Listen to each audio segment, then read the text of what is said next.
So yun nga mga kalablab, mag-out na tayo sa trabaho dahil may lalakarin tayo. Kasama natin si Miss Lablab.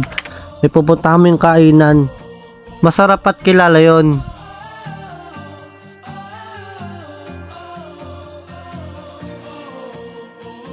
Nandito na pala tayo sa may San Miguel Avenue, dito sa may Ortigas, Pasig City. Dito pala nagtatrabaho si Miss Lablab. So marami dito mga pasahero rin.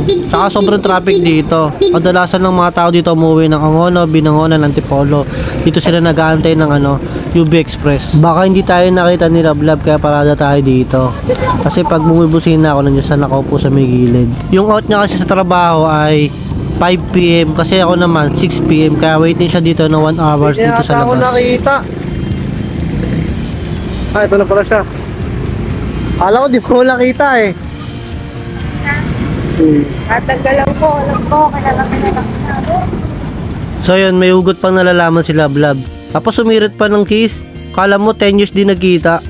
So nandito na pala kami sa may Taytay, dito sa may C6 Road, yung maraming kainan. So meron silang mga ganyan, no. Hindi ko alam tawag dyan pero sa tingin pa lang masarap na. Yan, no. Ito rin pala yung pinupuntahan sa Taytay, yung Charap Chicks, yung Only Gravy, Only Rice. So yun yung mga flavor nila. Sulit sa budget pag kumain ka dito. Sa halagang 99 pesos, naka-only gravy ka na, naka-only rice ka pa. Ito pa pala yung mga ibang nagtitinda dito. Maraming nakapwesto dito eh, no.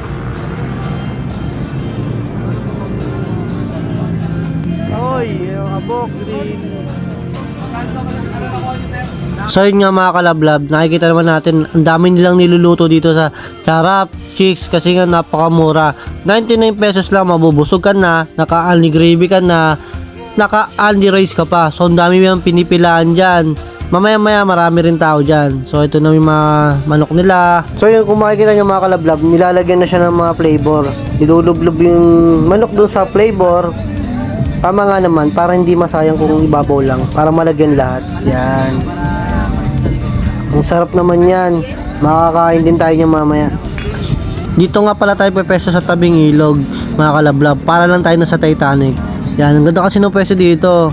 Hindi lang sa maganda yung simoy ng hangin, ganda pa ng ambience. Sa mga kalablab, wala na rin tayo mahanapan ng pwesto doon sa Charap Chicks kasi puno na ang mga kanilang table. First come first serve kasi.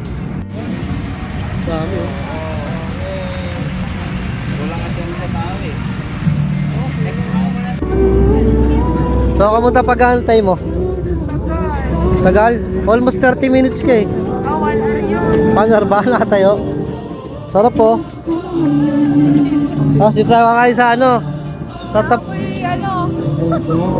dito tayo sa Baywalk ng Taguig, no?